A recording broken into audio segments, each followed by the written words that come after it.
I was adopted from Colombia as a baby, and always growing up, I always felt very, a little strange, a little different, a little disconnected individual, a lot of different words of isolating type symptoms, and it wasn't too apparent to anybody else. I kind of had a perspective of reality and a perspective of people that I found later on in life to not be very common. I would constantly think of my life in third person and look at other people without judgment, but more of an inquisitive eye and an observational point of view, which is now considered a witness seat of consciousness or awareness. Practicing that as a kid, a lot of people thought I was very shy, and a lot of people made their own judgments on me because I wouldn't engage in conversations or like the same things that other people liked, or did the same things that other people did, or just jumped into whatever the social fad was. I think a lot of this had to do with not only being adopted, which has a lot of unique symptoms in itself, and potentially is rooted in trauma because of a separation component of a biological mother on top of different types of ways of parenting. But besides that, I think it had to do with my parents, as most people's problems tend to exist from people's parents. I think that a lot of my issues stemmed from the need to be objective and the need to defend myself from a very emotionally charged parenting style, due to parents having their own traumas, their own intergenerational traumas that they never dealt with, and their own identity with their egos. This caused a scenario where I felt, although I already was feeling independent and individual and objective to a degree, I'm not saying I was by any means, but that was what I was always striving for. And I think I was striving for it so much because of the lack of consistency that I had with feeling valid and safe within my own family dynamic. And being objective and wise was my defense mechanism to combat the emotional intensity within the household. That being said, I think it's very important to practice this self-reflection at any age. I'm somebody who has always been practicing it since I was a kid, realizing how emotionally charged other people were and how easy it was for other people to create judgments and jump to conclusions based on their own subjective interpretations of the scenarios, which are now known as cognitive biases. Although I had no idea what anything was called, I always could see that something was just a little bit off with how people were so easy to create scenarios inside their head and deem them as truth. And that always bothered me, again, because I had gotten a lot of fights, not only with my parents, but with other people, because I was always trying to find the most objective point of view and perspective, and that was kind of regarded as being a wise guy or a smart ass or having attitude or just trying to always be right and egotistical, which are all, again, symptoms of somebody kind of projecting their own insecurities onto somebody else because they don't want to be wrong, whereas I was just exploring the possibility of other people potentially being wrong. So that being said, I wanted to go into this next tool with a little bit of a background of where I came from, and I, like I said, did this tool many times.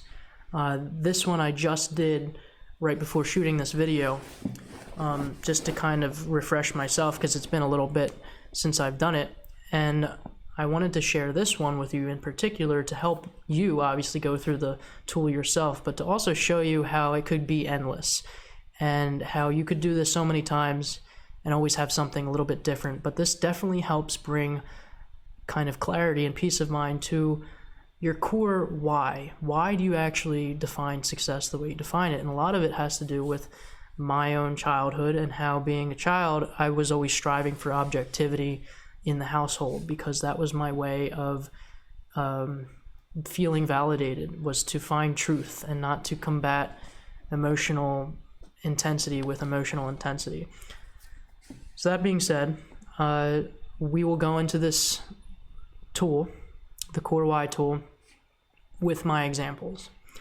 Yours could be very different, but so what you want to do is start, if you see level 1, it says, why is blank important to you? The blank can be anything from the previous worksheet, the previous page that you just filled out. For this example, I picked the last sentence of the last question. So the last one said, and therefore can finally, I wrote, become an expert at introspection and self-reflection and objectivity. Typically, in previous versions of this tool, I had clients use how do you define success, that answer in how do you define success question, which was, I said, I define success by being sustainably content and healthy. You can do either one. This really is, without my kind of help on our sessions, it's definitely a tool for you to use on your own, but when you do it with me, it's going to be a lot more specific. But for you, it'll be a great tool to kind of get into and dive into. So again, level 1 is that kind of real surface level reason. In my case, it's because I've been doing so much self-reflection, I found that it was a little bit difficult for me because I already kind of know all my answers, to be honest, but this is still a great tool, and I'm going to show you all my answers now. So it says, why is becoming an expert in objectivity and self-reflection important to you? I want to be able to help people become more self-aware the fastest way so they can learn to be authentic. Now in the second section, it says, blank is important to me because blank. So the way I would write that now is teaching other people to be authentic, because the last few sentences said the fastest way so they can learn to be authentic, right? So teaching other people to be authentic is important to me because people don't seem to understand how to be objective. So these are just, you're writing it down, whatever comes to your mind the fastest. That obviously kind of makes sense. Doesn't have to make full sense, but try and make it make sense. So then that would be your level 1 reason.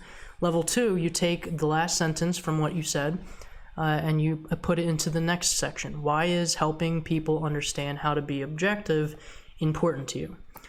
Because objectivity tends to be closer to wisdom and prevents subjective decisions and perceptions.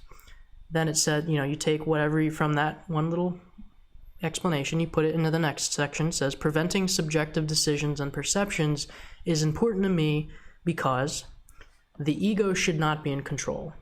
Level 3, why is preventing the ego from being in control important to you? Because the ego is not the true authentic self, and when people identify with the ego, they can be falsely led. Stopping the ego from falsely leading others is important to me because I want to help others be independent. Level 4, why is helping others be independent important to you? What I wrote was, because I always felt as though people were controlled by societal norms and did things that other people wanted them to do instead of learning who they really were deep down. So again, you pull out from that section, learning who you really are deep down is important to me because self-reflection and introspection makes you wiser. So what you're going to find in this exercise is you might say a lot of the reasons back and forth and feel like you're not getting anywhere. And that's what can be very tricky. That's definitely ran into me a bunch of times and some of the clients that I work with. So that's why it's better to work with a mentor to do this, because I help you kind of get over those loops, because you'll get in this recycle loop where you'll start to say the same thing that applied to the last thing you said, and you'll start to say it over and over again. And until you find a different angle, you're going to get stuck. And if you're doing it on your own, you might get frustrated. Sorry about that. You might get frustrated and do it, you might get frustrated and stop. But if you keep going, you will find a different angle. And I'm going to kind of demonstrate that now. So level 5 is, why is being wise important to you? Because when you are wise, you are unable and able to live in a much more peaceful way. Living a peaceful life is important to me because I don't want to feel stressed out anymore. Level 6, why is not feeling stressed out important to you? Because I felt as though I always have been fighting other people my whole life, especially my mother, and being myself.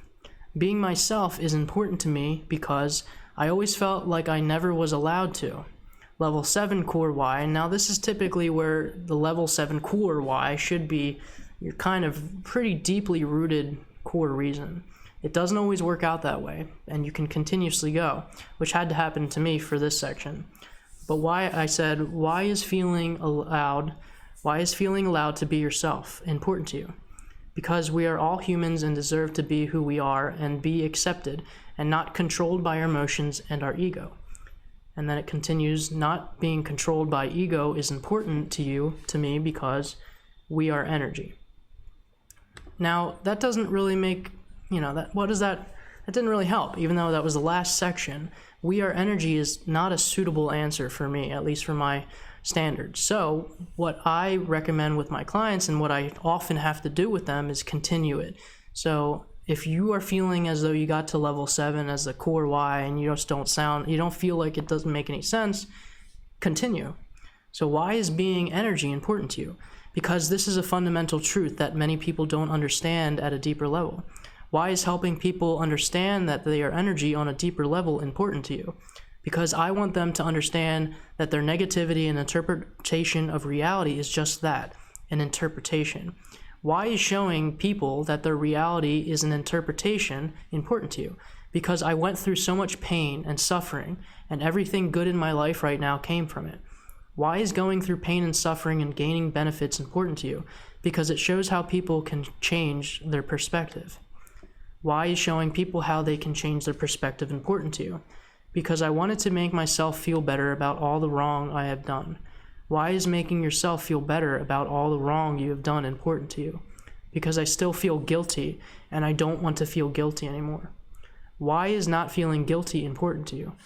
Because I know I deserve to be content with who I am.